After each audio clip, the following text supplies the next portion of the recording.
जय हिंद दोस्तों, मैं हूं इब्राहिम। आप देख रहे हैं सत्य शोधक नंबर 1। हम मौजूद हैं मीरा भाईंदर महानगर पालिका के गेट के बाहर और अंदर के जितने अधिकारी हैं उन सबको इन्होंने फूल दिया है। नए साल की शुभकामनाएं हर एक को दी जा रही है, पर मैं आप लोगों के सामने एक शायरी अंदाज में कहना चाहता हूं कि ऐ नए साल बता तुझमें नया क्या है। वही दिन वही रात वही सूरज वही चांद है, फिर भी नया साल मनाने की कोशिश जारी है। ऐ नए साल बता तुझमें नया क्या है। क्या काम ईमानदारी से अब हर कोई करता जाएगा? क्या काम हर कोई ईमानदारी से अब करता जाएगा? इस नए साल के साथ में अपने पाप के घड़े को छोड़ करके नई ऊर्जा लाएगा। ऐ नए साल बता तुझमें नया क्या है। ऐ नए साल बता तुझमें नया क्या है। आइए हम इनसे जानने की कोशिश करते हैं कि आज जो आपने लोगों को फूल दिए हैं, सारे अधिकारियों को, ये फूल देने का मेन मकसद क्या है?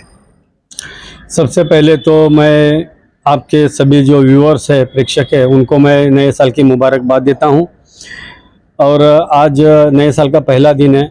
हमने हमेशा संघर्ष ही किया है, तो हमारा नए साल का ये संघर्ष संकल्प है लिया है हमने कि संघर्ष से सहयोग तक। हम चाहेंगे कि आज गुलाब का फूल हमने सभी अधिकारियों को दिया है, कर्मचारियों को दिया है। आज आयुक्त साहब नहीं मिले, लेकिन उनको भी नए साल की शुभकामनाएं मैं देता हूं आपके माध्यम से। और ये उम्मीद के साथ हमने आज सबको नए साल के गुलाब के फूल के साथ में शुभकामनाएं दी है कि आने वाले 2024 में जनता के काम हो, जनता का जीवन आसान हो। जो हमारे शहर में बहुत सारे रुके हुए काम है, सीमेंट कंक्रीट का काम है, वो हो जाए, लोगों को राहत मिले। शौचालय के काम है वो ठीक से उसको मेंटेन किया जाए, कर्मचारियों को भी कुछ राहत मिले। और बहुत सारे मसले, पानी का मसला है, वो भी अभी सूर्य प्रकल्प से इस साल आएगा और लोगों को समय पर पानी मिलेगा, ये भी उम्मीद है। इसी उम्मीद के साथ नव वर्ष की शुभकामनाएं दिए हमने गुलाब का फूल बांटकर। अभी जिस तरह से इन्होंने नए वर्ष की शुभकामनाएं जो है लोगों को, अधिकारियों को दी है, मैंने जो इससे कुछ देर पहले अपने अंदाज में कहा है, उसी अंदाजे बयां को मैं थोड़ा सा और आगे लेके चलते हुए चलूँ कि ऐ नए साल बता तुझमें नया क्या है। क्या ईमानदारी से सारे काम अब होते नजर आएंगे? क्या ईमानदारी से अब सारे काम होते नजर आएंगे? जितने भ्रष्ट अधिकारी हैं अब वो तौबा करने पे मजबूर हो जाएंगे। जितने भ्रष्ट अधिकारी हैं क्या वो तौबा करने पे मजबूर हो जाएंगे? जिस फूल को इन्होंने दिया है उस फूल की कीमत को अदा करने के लिए क्या अब वो तैयार हो जाएंगे? जिस फूल को इन्होंने दिया है क्या उस फूल की कीमत को अदा करने के लिए वो तैयार हो जाएंगे? क्या इस नए साल से वो ईमानदारी से अपने काम को निभाएंगे? क्या इस नए साल से वो अपने काम को ईमानदारी से निभाएंगे? आइए अब हम इनसे एक और सवाल करते हैं कि ये जो हाल ही के अंदर में एक वीडियो ट्रोल हो रहा है, जिस तरह से रवि पवार जी को उठा करके दरकिनारे कर दिया गया, तो जो उनको उठा करके किनारे किया गया है और वो एक मजाक बन चुके हैं लोगों के लिए, अधिकारी होने के बावजूद भी लोगों के लिए एक मजाक बने पड़े हैं, उनके ऊपर में आप क्या कहना चाहते हैं? जो डीप क्लीन ड्राइव के प्रोग्राम में माननीय मुख्यमंत्री जी के उपस्थिति में सम्माननीय उपायुक्त रवि पवार जी के साथ में जो कुछ हुआ उसकी मैं कड़ी निंदा करता हूं। और सभी सम्माननीय लोगों के उपस्थिति में हुआ, इस बात का मैं निजी तौर पे अफसोस भी जताता हूं। मैं आयुक्त तथा प्रशासक संजय काटकर जी, हमारे यहाँ पर ये दोनों एमएलए सम्माननीय गीता जैन जी और सम्माननीय प्रताप सरनाइक साहब भी उपस्थित थे। लोक प्रतिनिधि और लोक सेवक, इनके बीच में समन्वय होना चाहिए।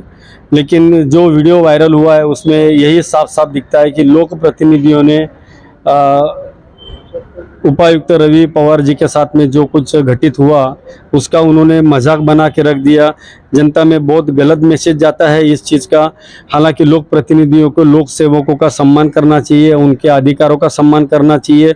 हालांकि ये जो डीप क्लीन का जो विषय है ये रवि पवार जी के ही पास है, उन घन कचरा व्यवस्थापन उनके ही अधिकार क्षेत्र में आता है। इसके बावजूद भी उनके साथ ये घटना घटित हुई। मैं इसकी बड़ी कड़ी निंदा करता हूं इसका, और ऐसा दोबारा न हो इसका हमारे लोक प्रतिनिधि अगर ध्यान रखेंगे तो बहुत अच्छा होगा। ये मेरी उनसे हाथ जोड़कर विनती है। इस विषय को मैं ज़्यादा लंबा खींचना नहीं चाहता, कोई टीका टिप्पणी करना नहीं चाहता, लेकिन ये बड़ी शर्मनाक बात हुई। हालांकि मुख्यमंत्री जी ने भी मुड़कर देखा था और वो चाहते थे तो अपने बॉडी गार्ड को रोक सकते थे, तो ये नहीं हुआ। तो और मैं संजय काटकर जी जो हमारे आयुक्त तथा प्रशासक है, निवेदन करता हूँ कि अपने अधिकारियों के सम्मान की रक्षा ये उनकी प्राथमिकता होनी चाहिए और इसके ऊपर उनको भी प्रेस के सामने आकर अपना बयान देना चाहिए। इसकी मैं विनती भी करता हूँ इसके लिए और मैं इसकी मांग भी करता हूँ।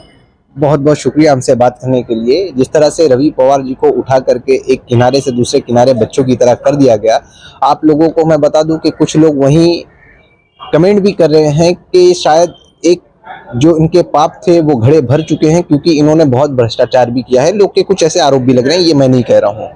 तो देखना ये है कि अब नए साल से मुझे उम्मीद है कि शायद जिस तरह से उन्हें उठा के किनारे कर दिया गया है, उसी तरह वो अपने भ्रष्ट काम को भी उठा करके किनारे करके अब अच्छे से ईमानदारी से काम करेंगे, ताकि उनके ऊपर अब किसी तरीके का भ्रष्टाचार का आरोप ना लोग लगाएं और ना ही उन्हें भ्रष्ट अधिकारी कहें। मैं ऐसी भी आशा रखता हूं इस नए साल से। आप लोगों की राय दोस्तों इनके ऊपर में क्या है कमेंट करके जरूर बताएं, रवि पवार पे क्या है कमेंट करके जरूर बताएं, और वीडियो कैसा लगा इसे दूर तक पहुंचाएं। मैं हूं इब्राहिम। जय हिंद, जय महाराष्ट्र।